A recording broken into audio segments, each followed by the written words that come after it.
ROM hacking. In a game and modifying it to just make the most insane creations imaginable. They come in all different types of forms, whether they be fan translations to bring over originally region exclusive games, improvement hacks to fix or change certain annoying aspects of a game, or just full blown new ones entirely. And then there's also your stupid ones like Sonic 2XL. But the point is that ROM hacks are and have continued to be one of the coolest parts of the retro gaming community. And Super Mario World has been one of the landmarks in the ROM hacking scene, with new content being released almost daily. And while admittedly I haven't played much of them, one has managed to massively set itself apart as my favorite.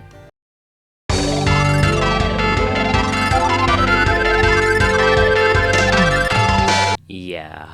This is Peach's Adventure, a hack created by RosieCom, formerly known as BWG Lite, and from the moment I saw this in a Connor the Waffle video of all things, I was really intrigued. For obvious reasons. But that whole thing aside, I was really surprised to see that what I originally thought was a joke hack turned out being a really cool fan project. There was only a demo at the time, but it included 6 worlds, so there was definitely a lot to get out of it. And fast forward a couple of years and the hack was eventually complete.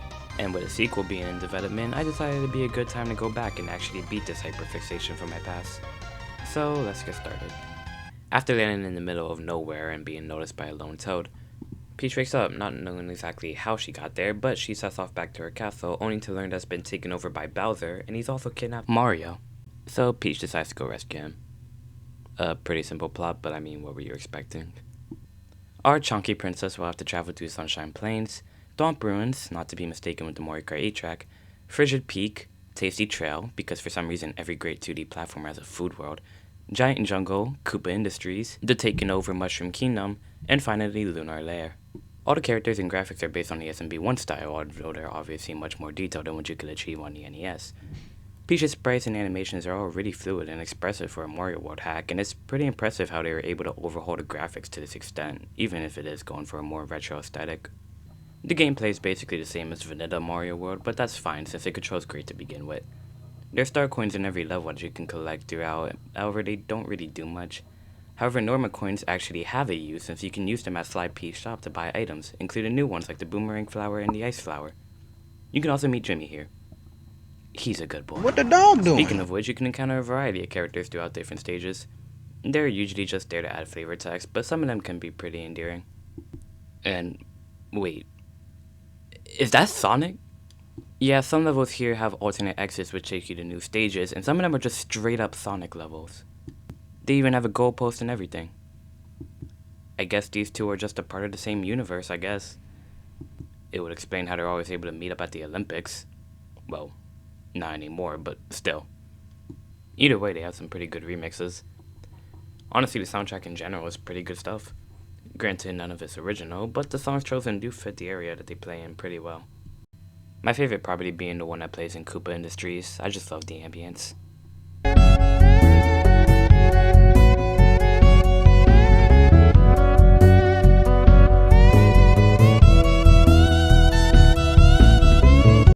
Honestly, this game's just full of charm in every aspect. I mean, it's not every day you play a platformer where a level is based off a barbecue grill. There's this one where you have to outrun these giant king pills, swimming through a bowl of cereal or the inside of a Coca-Cola bottle, running through a tavern. There's even new bosses for each world too. Most of the level themes are just really creative, and the level design is just as solid throughout. It gets sort of tough towards the end, but that's to be expected from any game, and it's nowhere near any sort of Kaizo level difficulty, thank God. And then there's also this.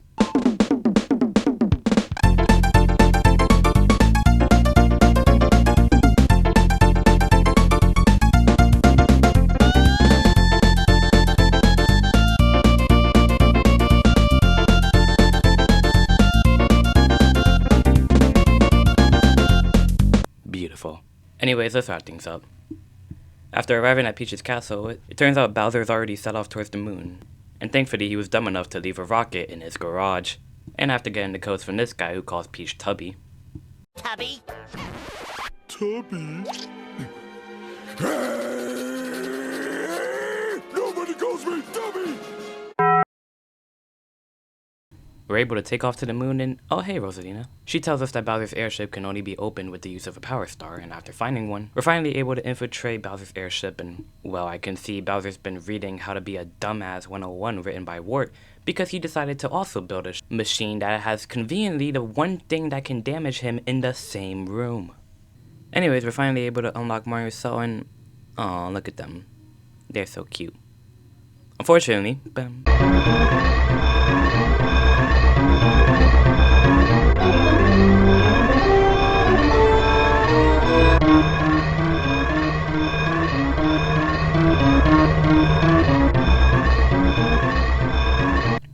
and that was Peach's Adventure, and if I haven't made it clear, I love this hack.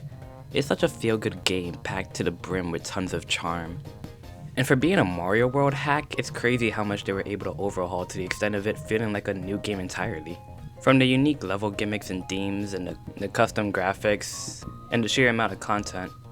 It's something I'd recommend to anybody interested in Mario, or really ROM hacks in general. If anything, just play it for Peach, because good lord, she thick. Just a cute, scrumptious cinnamon roll.